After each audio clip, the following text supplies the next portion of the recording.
Today we're trying non-alcoholic beers. Cheers. Ooh, Oh, yummy. hazy. It's like an IPA. Yeah, it tastes like the real thing. Cheers. It's light, very light. That's drinkable. Mm-hmm. It's almost like floral. Yeah, I like it's very crisp. Cheers. Cheers. Mmm. Wow. Smacks you in the face. Oh, but very good.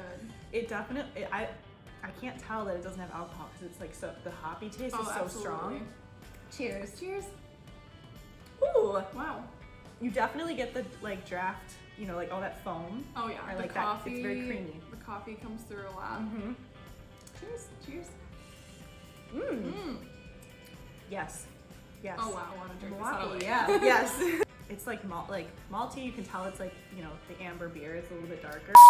Oh my god. Flip a real. Okay.